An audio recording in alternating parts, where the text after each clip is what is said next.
Dinner on demand is easy, but it's costing us more than what you may think. The new survey dishes out the real price of this convenience. A new CNET Consumer Insight survey shows the average American spends more than $230 a month on restaurant and takeout.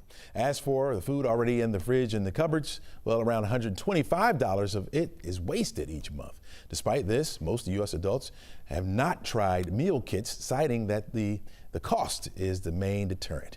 All right, time to bring in friend of the show and financial expert, Andrew Poulos. Welcome to the show, my friend. Good morning, Chesley. How are you? All right. All right. So is this eating out thing, eating away at our paychecks? Is that what's going on here?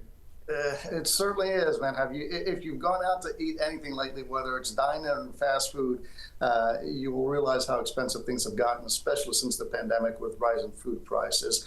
It's gotten expensive. People are looking for alternatives, but we're starting to see a lot more people looking also for healthier options. That's true. I am one who now tries to look for healthier options, and it should be driving us to eat more at home, but we're not doing it, right?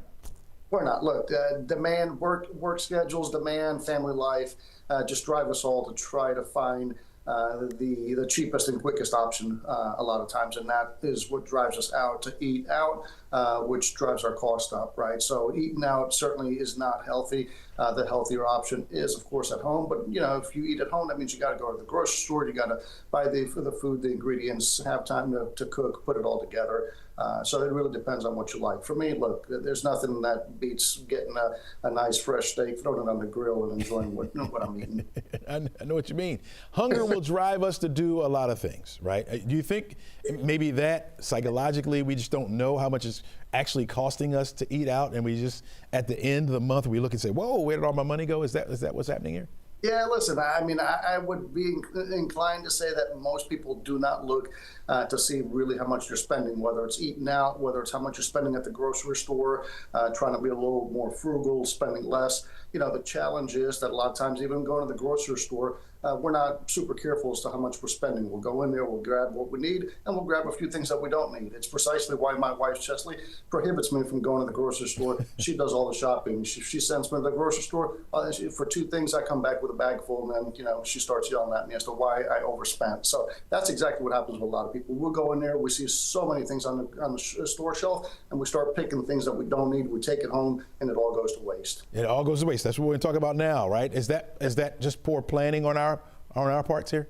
Poor planning. A lot of times we think we're going to have time to cook and do this and do that and create more meals, and we really don't. It's that, again, that time, the demand, the work, family life balance pretty much that becomes difficult, and so things just go to waste. And if you look at this CNET study, there's probably a good 100, 125, upwards of $150 a month that goes to waste on food that we buy that we never use. And that's why these meal kit service companies are becoming more and more popular for some folks. Some just depends on the demographic of people if they want to try it or not. A lot of people don't like it. If you look at the survey, because they feel that they get into a subscription service, and that's just one more thing they have to subscribe to and spend money that they may not use. So how do we do it? You mentioned having to juggle the school, the work, sports, getting the kids here, there, all that. What's the best way, you think, to handle all that, to juggle all that? Yeah, I think, look, it starts off with finances. You got to figure out what works best for your family first, right? Whether it's the meal kit service, where it comes fresh, ready, not much cooking or preparing or planning, or whether it's cooking at home. Everyone has a different lifestyle. Some folks are where they have time to cook at home and go grocery shopping. Others do not. They just pick up something, fast food. So you got to sort of figure out what works best for you, but it all starts with the budget. You got to watch the budget and figure out how much per month you want to spend, and then figure out from there what's going to work for you. Is it going to be a Blue Apron? Is it going to be a Hello Fresh? Is it going to be going to the grocery store and buying and cooking? Or do you stick with what a lot of people are doing? They're driving to work or back home. They catch fast food on the way because they don't have time for anything. Wow. Especially looking for healthier options. Healthier options cost more, so. They do. Yeah, they do. Healthier options is what basically is the expensive part, and that's what people, can't gravitate towards because they can't afford it. Yeah. Okay. Well, you're going to have to cut back on those ties and pocket squares, my friend, to help save.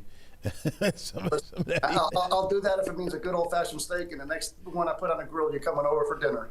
Absolutely. You got it. Andrew, thanks so much for joining us. Really appreciate you.